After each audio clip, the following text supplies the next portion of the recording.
Saya langsung aja. Saya hanya tambahkan detail mengenai carnosin patch ini ya.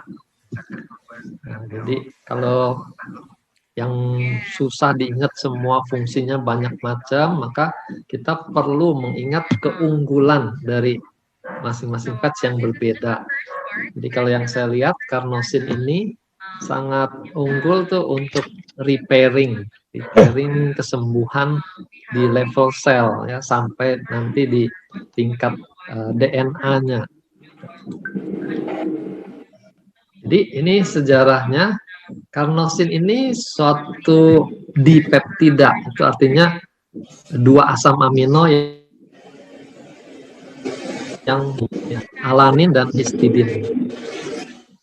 Ini diekstrak sudah lama nih tahun 1900 dari daging. Ya, jadi memang carnosin ini banyak ditemukan di dalam daging.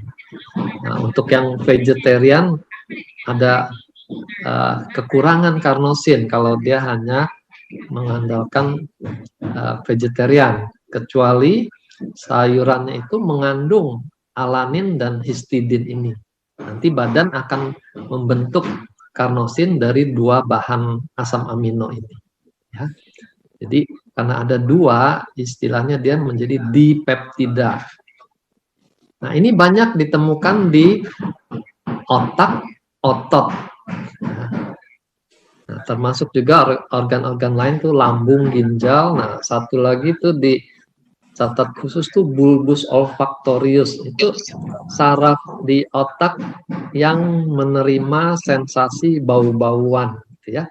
Nah, kita tahu kalau COVID ini yang terganggu penciumannya ya area ini yang terkena, bulbus olfactoriusnya terganggu. Jadi kita kalau ingat pasien nanti bilang penciuman saya terganggu, langsung ingat tempelkan carnosin ini. Dan paling banyak ini terdapat di otot. Ya, jadi carnosin nanti akan punya peranan banyak buat mereka yang banyak menggunakan ototnya, yaitu para atlet. Ya. Jadi, sekali lagi, kalau sumber utama carnosinnya ini mayoritas dari hewani. Tapi yang vegetarian dia perlu pastikan dalam dietnya tuh mengandung asam amino, alanin dan histidin supaya tubuhnya bisa membentuk carnosin sendiri. Ya. Fungsi utamanya carnosin ini termasuk antioksidan. Ya. Yang kelompoknya non-enzimatik. Jadi rupanya ada banyak macam jenis antioksidan. Dan dia termasuk yang bukan enzimatik. Antioksidan tuh kerjanya tuh menangkal radikal bebas. Yang lebih aktif lagi dia bukan sekedar menangkal ya, dia menangkapi gitu ya.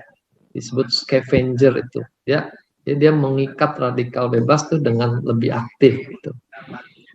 Khususnya radikal bebas yang dikenal sebagai reaktif oksigen spesies gitu ya. Jadi ini reaksi oksidasi dan justru ini terjadi pada kondisi orang berolahraga. Ya, makin berat olahraganya terjadi radikal bebas yang banyak juga. Ya. Jadi olahraga itu ada dua sisi. Di satu sisi itu baik untuk kesehatan, tapi di sisi lain dia juga melepaskan radikal bebas. Nah, disinilah kita perlu untuk menetralisir efek buruknya dari olahraga. Jadi organ yang paling membutuhkan carnosin sebagai antioksidan itu otot, jantung, dan otak. Wah, ini organ-organ penting sekali, ya. Kembali pada atlet, kalau mereka punya cukup carnosin, itu staminanya akan lebih tahan lama. Jadi kekuatan ototnya dan juga daya berolahraganya itu lebih lama dia tahannya, nggak cepet capek, gitu ya. Juga recovery-nya. Jadi biasa kalau kita ke gym tuh nggak diizinkan 2 hari berturut-turut melatih otot yang sama, karena otot itu perlu pemulihan gitu ya. Nah, di sini kalau ada cukup karnosin, pemulihannya akan lebih cepat. Jadi frekuensi latihannya pada atlet dia bisa lebih sering gitu. Tentu hasilnya akan lebih baik. Nah, itu dia bisa lakukan ya. Jadi kekuatan dan endurance otot tuh membutuhkan karnosin ini.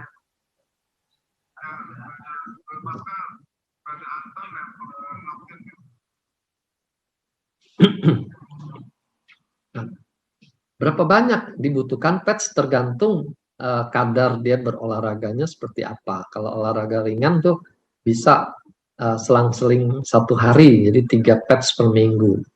Tapi kalau dia olahraga berat, maraton, itu angkat besi, itu dia perlu setiap hari. Ya. Apa kerjanya di otot? Nanti dia akan mempengaruhi efisiensi energi yang dipakai di otot itu. Dan juga kalsium, metabolisme kalsium di otot. Kita tahu kalau kalsiumnya tidak lancar bekerja di otot, orang tuh gampang kram gitu ya. Jadi di sini kalau yang olahraga gampang kram, perhatikan kalsiumnya cukup nggak, dan kedua karnosinnya ini. Lalu mengurangi akumulasi asam laktat. Asam laktat ini yang membuat otot-otot tuh jadi pegel semua sesudah kita berolahraga. Biasanya orang membongkar asam laktat tuh dengan berendam di kolam panas ya, sauna, dan masas. Gitu. Nah, itu caranya bantuan dari luar untuk mempercepat terbuangnya asam laktat dari otot.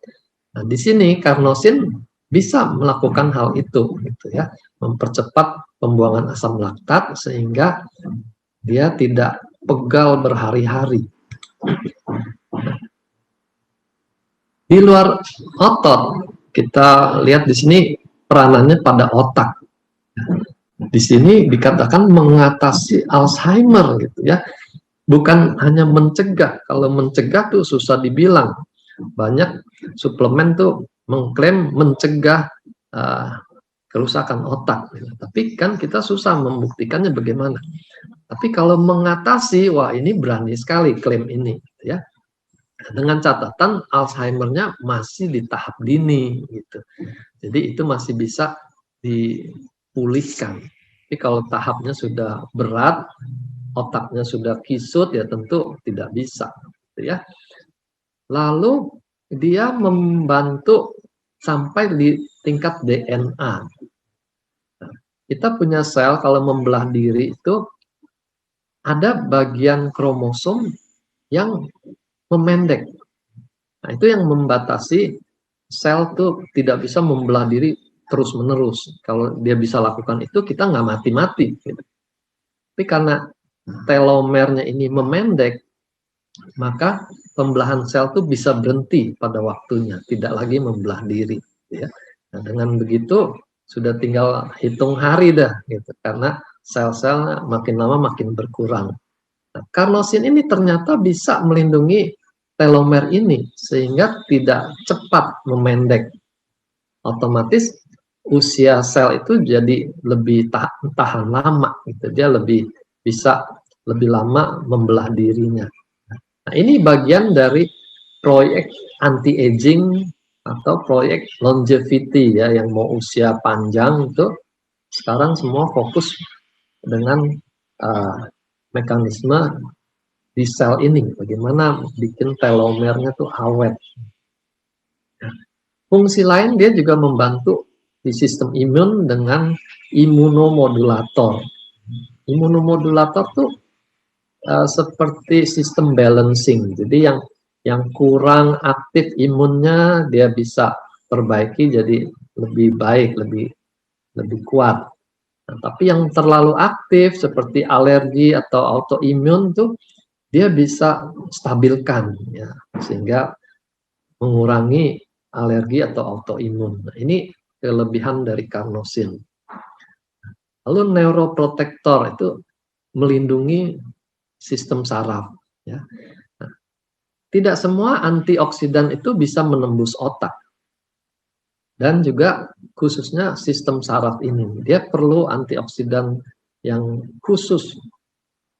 Nah, karnosin ini salah satu antioksidan yang bisa melindungi sistem saraf termasuk otak. Nah, ini saya kutip dari websitenya webmd.com ya, ini website yang terpercaya untuk urusan kesehatan. Nah, di situ dicantumkan karnosin berperan mencegah penuaan ya, jadi mendukung statement yang sebelumnya. Bagaimana? Nah, di sini mereka katakan rupanya ada interaksi dengan bahan kimia yang beredar dalam tubuh yang menimbulkan proses penuaan. Ya. Salah satunya tadi anti radikal bebas, tapi ada bahan-bahan kimia lain yang juga bisa dinetralisir oleh karnosin ini sehingga melindungi proses penuaan tubuh kita. Ya. Lalu ada sederetan daftar penyakit yang disinyalir terbantu dengan karnosin. Ya. Tapi ini WebMD ini dengan netral mengatakan ini masih perlu bukti-bukti yang lebih ekstensif lagi, lebih luas, lebih banyak, multi center gitu ya. Tapi ini kita pegang sebagai tanda awal manfaat-manfaat dari karnosin. Misalnya pada autism itu dibutuhkan 8 minggu, depresi 6 minggu. Nah, di sini kita lihat perlu waktu berminggu-minggu ya, 8 minggu itu sudah 2 bulan. Jadi jangan nanti kasih sampel karnosin untuk seminggu gitu ya, belum ada efeknya gitu. Nah, ini perlu berminggu-minggu. Untuk diabetes tuh 3 bulan baru hasilnya tuh cukup memadai ya. Nah, untuk gagal jantung lebih lama lagi, 6 bulan gitu ya. Kita tahu gagal jantung tuh orang merasa sesek, jalan sedikit tuh sesek. Nah, jangan baru pakai sebulan nggak ada efek gitu ya, karena dalam percobaan ini 6 bulan baru kelihatan hasil yang memadai gitu ya. Nah, di sini kita jadikan pegangan menggunakan patch ini tidak bisa overnight itu tempel sekarang besok sembuh itu nggak bisa. Lalu juga kelainan lemak darah yang berlebih itu juga ada hasil dia menurun. Nah, apakah menurunnya memuaskan itu tergantung juga gaya hidupnya, faktor genetiknya gitu ya. Jadi kasus per kasus kita nggak bisa samakan, nggak bisa seragamkan. Lalu untuk organ usus ini autoimun salah satu tuh yang dikenal IBS, Irritable Bowel Syndrome ya. Sering mules, sering mencret gitu. Ini ternyata juga bisa dibantu dengan karnosin ini. Bahkan penyakit di psikiatri, ya, tadi sudah disebut satu depresi, yang satu lagi ini OCD, ya, orang yang bolak-balik tuh cuci tangan misalnya, gitu ya. Habis cuci tangan nggak lama sudah merasa, wah ini kumannya sudah banyak lagi, cuci tangan lagi, gitu. OCD itu ya. Ternyata karnosin ditambah dengan obat psikiatri yang namanya fluvoxamin itu 10 minggu ada perbaikan gitu ya. Nah, jadi di sini kita melihat memang sel kita itu menentukan nasib dari seluruh tubuh kita gitu. Dan kita bisa bantu dengan patch karnosin ini.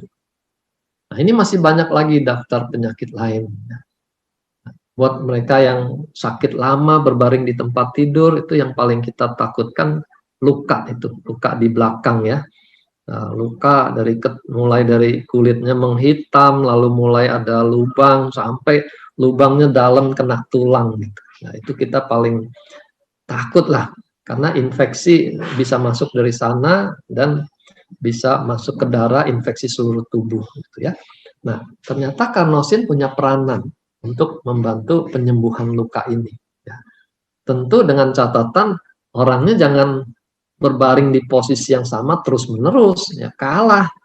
Daya penyembuhan dengan daya tekanan dari kasur ya kalah kuat, lukanya tetap akan melebar gitu ya. Jadi di sini kita juga diajarkan nalar itu tetap harus kita gunakan. Jangan kita terlalu janjikan tempel ini aman gitu ya. Tapi orangnya nggak dibalik-balik, nggak dimiring-miringkan. Ya bolong juga nanti bokongnya. Lalu pasca radiasi ya, entah radiasi di area lidah, misalnya kanker lidah atau payudara diradiasi juga kena area tenggorokan, itu bisa sakit menelan ya, kering, bengkak. Ternyata karnosin bisa membantu juga ya. Ditambah lagi dengan patch yang lain, efeknya akan lebih sinergi gitu ya. Nah, lalu muncul schizofren ya, sudah 3 nih penyakit psikiatri nih, depresi, OCD, schizofren itu dia bisa bantu ya. Tapi dikatakan dengan jujur bukan schizofrennya orang jadi normal, tapi ada perbaikan di aspek daya ingatnya gitu ya. Minimal dia bisa ingat keluarga aja, itu sudah kemajuan besar kalau buat pihak keluarga. Kalau schizofren sama sekali nggak ingat keluarga kan kita sedih juga gitu ya. Lalu komplikasi diabetes, daya ingat, daya pikir gitu ya, mata juga. Di sini tercatat glaukoma sama kerusakan retina pada diabetes. Kita tahu orang yang diabetes tuh retinanya tuh pembuluh darahnya banyak yang rusak. Kadang-kadang dia pecah di situ pembuluh darahnya sehingga retinanya jadi bercak-bercak perdarahan. Itu karena pembuluh darahnya rapuh. Nah, di sini dikatakan karnosin bisa membantu urusan retina karena diabetes. Ya. Lalu pada kegemukan juga dia bisa bantu sehingga nanti kita kombinasi dengan SP6 ini akan saling sinergi juga. Ya. Colitis ulceratif ini seperti yang tadi autoimun juga, irritable bowel syndrome ya. Jadi penyakit autoimun bisa terbantu dengan karnosin ini. Nah, ini saya copy dari WebMD ini ya, WebMD. Ini lagi bicara mengenai efek samping. Jadi dikatakan pada diabetes karnosin bisa menurunkan kadar gula darah. Nah, itu justru efek samping yang kita cari-cari kalau orang diabetes, memang tujuannya supaya gula darahnya turun kan gitu. Nah, cuma tetap dia harus ingatkan supaya kalau tempel karnosin dimonitor kadar gulanya. Karena nanti dia kan tetap makan obat gula. Nah, kita tambahkan karnosin, penurunannya akan lebih banyak. Jadi diingatkan ini efek samping, jangan kita lalai. Nanti tahu-tahu kadar gulanya makin turun, kita nggak sadar gitu ya. Jadi perlu monitor gula darahnya. Juga kalau pasien yang mau operasi, itu dia perlu kadar gulanya stabil. Jadi biasanya mereka akan ganti dengan insulin. Sebelum sampai sesudah operasi itu, mereka pakai insulin. Nah, kalau kita tambahkan karnosin, patch gitu, kadar gulanya bisa turun lagi gitu. Nah, sehingga kadar insulinnya juga harus disesuaikan. Nah, ini dimasukkan sebagai efek samping yang perlu diperhatikan. Ini kaitan dengan anti-aging ya. Jadi proses penuaan itu akan menyerang pembuluh darah. Pembuluh darahnya jadi kaku dan sempit, itu aterosklerosis. Lalu degenerasi di pankreas bikin diabetes, degenerasi di otak bikin Alzheimer, di mata bikin katarak gitu ya. Di retina gangguan penglihatan, lalu di kulit ya kelihatan kulit menua itu jadi kusam, jadi kering, jadi berkerut. Ini semua proses anti-aging yang kita perlu siasati. Ya. Memang kita pasti tambah tua, tapi jangan sampai kita jadi sakit-sakitan karena tambah tua. Ya, nah, ini tujuan kita. Nah, ini penelitian yang dilakukan tercatat di websitenya LifeWave. Mereka menggunakan suatu alat yang namanya electrointerstitial scanning system ya, mengukur kondisi organ-organ. Jadi bukan dengan MRI, tapi dengan fungsi elektrik dari organ-organ itu. Sampelnya 20 orang, wanita lebih banyak, usianya tuh dari usia muda 19 tahun sampai lansia 83 tahun, gitu ya. Beratnya juga dari sedang sampai cukup berat gitu. 10 organ yang dianalisa, ya, pankreas, liver, ginjal kiri kanan. Gitu. Nah, ini unik, saya juga baru tahu ginjal kiri kanan ternyata hasil penelitiannya tuh bisa berbeda. Ya. Nah, patch-nya ditempel selama 2 minggu, setiap hari 12 jam dan selang 1 hari. Jadi mereka tentukan aja Selasa, Kamis, Sabtu, pokoknya selang 1 hari. Ya. Lalu diukur sebelum pakai patch dan setiap minggu diukur ulang. Nah, ini hasil penelitiannya. Ada yang highly significant, jadi sangat signifikan. Terjadi perbaikan. Ini pada organ hati, ini ginjal kanan yang terlihat highly significant. Lalu kelenjar anak ginjal itu adrenal ya, kanan kiri itu juga membaik. Kelenjar adrenal ini penting ini untuk kita gairah hidup ya, semangat untuk melakukan aktivitas tuh dipengaruhi oleh adrenal ini. Kalau kelenjar adrenalnya loyo, kita juga ikut loyo, nggak kepingin untuk melakukan aktivitas, cepat capek. Lalu di otak, hipotalamus juga membaik dengan sangat baik. Lalu kelenjar gondok. Nah, ini yang hasilnya highly significant. Untuk pankreas itu very significant ya, jadi masih kalah dengan yang highly significant. Pankreas dan juga master kelenjar hormon ya, pituitary itu juga mengalami perbaikan yang very significant. Nah, hanya 2 organ yang nilainya tidak signifikan, ya, ginjal kiri dan usus. Nah, ginjal kanan highly significant, ginjal kiri not significant. Nah, ini secara logika juga kayaknya kan aneh, sama-sama ginjal bedanya banyak, gitu ya. Apa benar ini tidak berefek? Jadi mereka pikirkan ini kemungkinan hanya penelitiannya terlalu pendek. Tuh. Kalau penempelannya dilakukan lebih lama, mestinya juga akan terjadi perbaikan. Jadi tadi kan ini hanya 2 minggu. Ya. Berarti dalam 2 minggu belum cukup untuk memperbaiki keseluruhan 10 organ itu. Ini penelitian lain khusus untuk fungsi otak, fungsi kognitif, gitu ya. Daya pikir kita, daya nalar kita itu disebut kognitif. Dan ini penelitiannya double blind control, artinya yang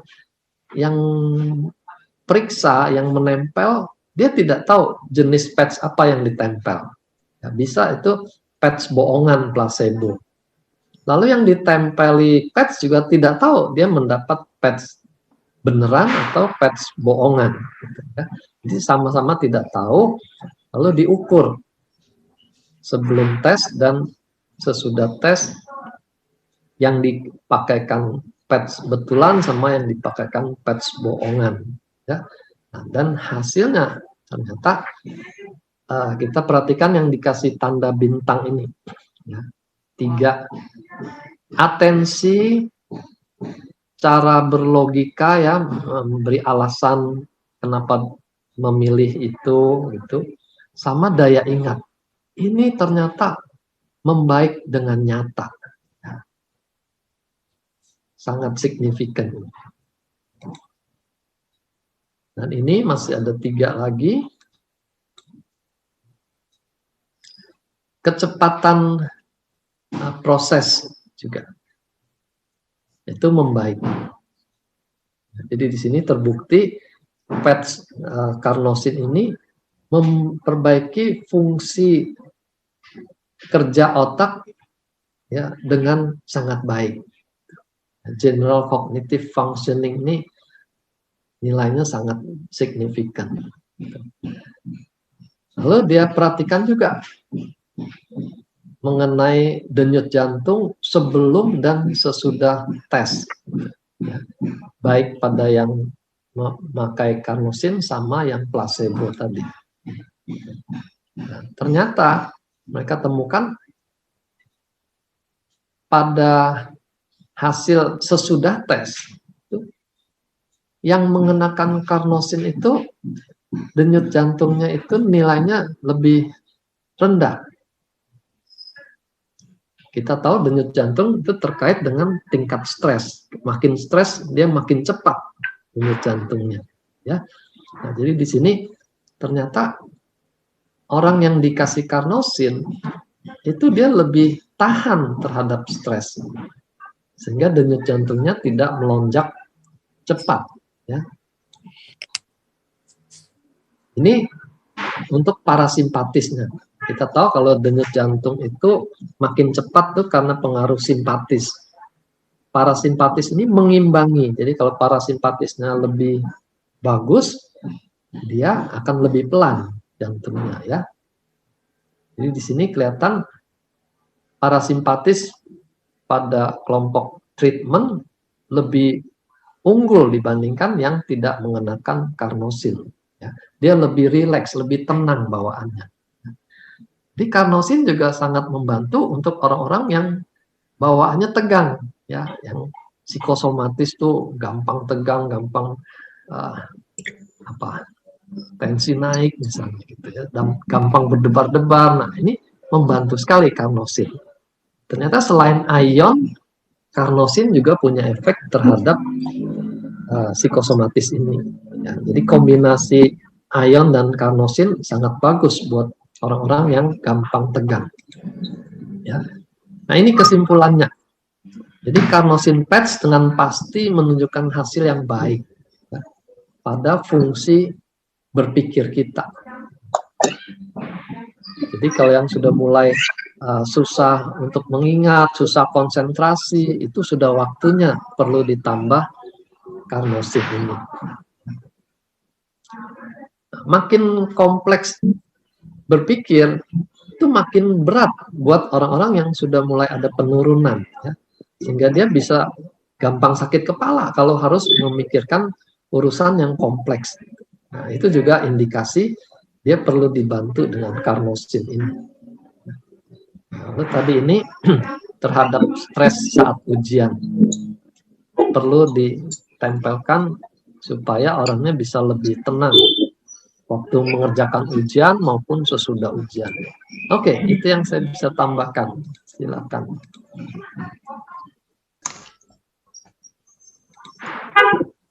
Terima kasih. Silina? Ya, terima kasih Dr. Wijaya.